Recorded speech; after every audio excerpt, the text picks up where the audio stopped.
Tableau jauni, toile déchirée, la vie est parfois cruelle avec les œuvres d'art.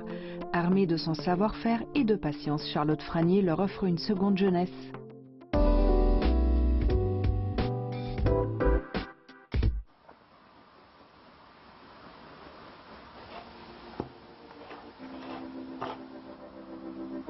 On a le privilège du restaurateur et de passer des heures et des heures à 3 cm de l'œuvre quand on le nettoie, quand on la retouche, et d'apprendre à l'apprécier. Et nous, on a ce luxe de passer un long moment avec des œuvres fabuleuses.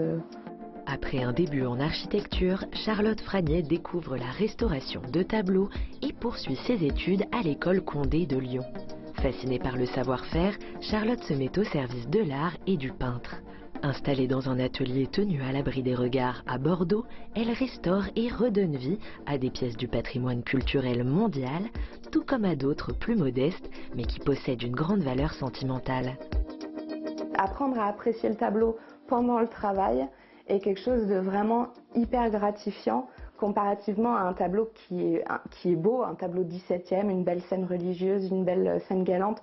C'est toujours très beau, mais c'est vrai que j'aime le challenge de trouver la beauté au travers de quelque chose de peu séduisant. Le regard des clients quand ils viennent récupérer le tableau post-restauration est toujours un grand soulagement et quelque chose de très agréable pour le restaurateur. Lorsque Charlotte reçoit une toile, le processus débute souvent par les mêmes gestes. Il faut dépoussiérer, puis nettoyer délicatement. C'est la partie où on joue au petit chimiste, donc on mélange plusieurs solvants qu'on teste sur la surface du tableau pour juste solubiliser la couche de vernis et pas solubiliser la peinture qui est dessous et du coup préserver les pigments tout en nettoyant le tableau. Donc, la plupart du temps on procède à des allègements de vernis. Le but n'est pas de décaper le tableau pour le remettre à nu, le but est d'enlever une partie de la patine. C'est le tableau qui décide et qui nous impose son rythme. Un nettoyage en plusieurs étapes, long et fastidieux.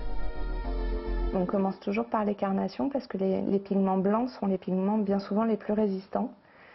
Ils nous permettent d'évaluer la nature du vernis déjà et de ne pas endommager la peinture. Les pigments terreux sont les plus sensibles. Pour comprendre l'histoire de la toile et savoir quel solvant choisir pour la nettoyer, Charlotte utilise une lampe UV, un outil qui lui permet aussi de contrôler ses gestes lors du nettoyage pour être sûr de ne pas atteindre la couche picturale. Donc là, on a une fluorescence vert-jaune sur le tableau. Ça nous démontre que la résine qui a été utilisée sur le tableau est une résine naturelle. Ça va nous aider à cibler des solvants particuliers pour enlever le vernis. Et ça nous permet également de cibler les zones qui sont potentiellement repeintes. Alors sur ce tableau-là, on n'a pas de repeint.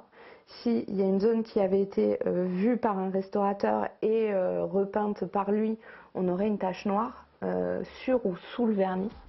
Certaines toiles qu'accueille Charlotte sont parfois très endommagées. Avec un poids, elle remet à plat la lacune avant de recréer la toile fil à fil. Une fois le collage sec, elle applique un mastic sur l'endroit afin de la reboucher.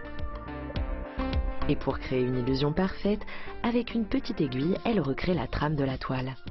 Vient ensuite l'étape de la couleur qu'elle crée grâce à une myriade de pigments contemporains qui lui permettent de restaurer aussi bien des œuvres récentes que des toiles du XVIIe siècle. Le but du jeu est de faire des mélanges, de connaître suffisamment son matériel pour... Là, sur une première passe de retouche, on a une couleur donnée. Savoir que si je viens avec un glacis, avec tel pigment, j'aurai ce rendu-là. Le but du jeu en restauration, c'est d'avoir toujours, pas une longueur d'avance, mais bien connaître son matériel et mettre le moins de matière possible. Particuliers, antiquaires ou collectionneurs franchissent les portes de l'atelier de Charlotte. Son savoir-faire si précieux redonne vie à des œuvres reconnues ou parfois oubliées et fait ainsi perdurer notre patrimoine culturel.